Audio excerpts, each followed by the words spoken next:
लखनऊ शहर की भीड़-भाड़ और शोरगुल से दूर गोमती के किनारे वक्त की गर्द ओढ़े ये खंडहर खामोश खड़े हैं, जिनको कभी दिलकुशा कोठी के नाम से जाना जाता था, यानी दिल को खुश करने वाली जगह।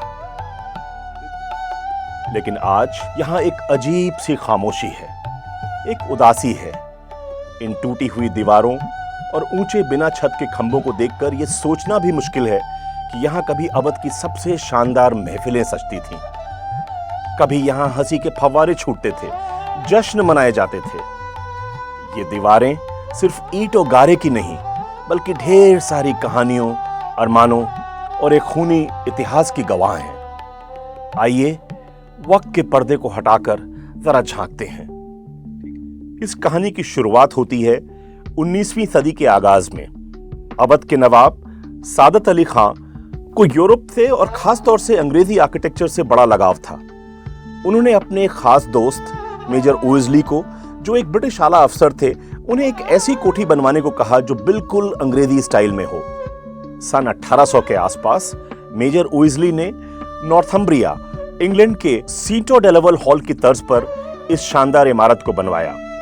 यह नवाब साहब का हंटिंग लॉज यानी शिकारगाह था। इसके चारों ओर घना जंगल था, जहां हिरन और दूसरे जानवर आजादी से घूमते थे। दिलकुशा कोठी जल्द ही नवाबों और अंग्रेज अफसरों की ऐशो इशरत का मरकज बन गई, जहां बड़ी बड़ी दावतें होती थीं, शिकार के खेल खेले जाते थे और अंग्रेजी बॉल डांस का आयोजन होता था। एक मशहूर किस्सा है कि यहां पहली बार हॉट एयर बलून यानी गर्म हवा के गुब्बारे को उड़ाने का तजुर्बा भी किया गया था।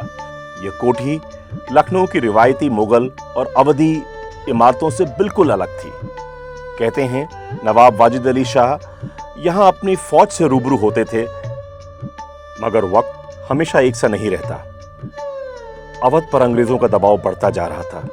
नवाबों की शानो शौकत फीकी पड़ने लग गई थी और फिर आया साल 1857। हिंदुस्तान की जमीन पर आजादी की पहली लड़ाई की आग भड़क उठी। जो लखनऊ कभी अदब तहजीब का गहवारा था, अब वो जंग का मैदान बन चुका था। दिलकुशा कोठी जंग का एक अहम हिस्सा बन गई। तोपों की गरज, बंदूकों की आवाजों और जख्मियों की चीखों ने दिलकुशा की फिजा को दहला दिया। जो कोठी कभी डांस, म्यूजिक और ठहाकों से गूंजती थी, अब वहां सिर्फ मौत का सन्नाटा था। अपनी शानो शौकत खोकर ये बस एक जख्मी गवाह बनकर रह गई। आज 200 साल से भी ज्यादा गुजर जाने के बाद ये खंडहर उसी जगह खड़े हैं। हर पत्थर, हर दीवार उस दौर की कहानी कह रही है। दिलकुशा कोठी सिर्फ एक खंडहर ही नहीं, यह इतिहास का वो पन्ना है जिसे पढ़ने के लिए आंखों की नहीं, दिल की जरूरत है। अगर आप कभी यहां आए तो थोड़ी देर खामोशी से जरूर खड़े हों। शायद हवा के झोंकों में आपको गुजरे वक्त की सरगोशियां सुनाई दे जाएं।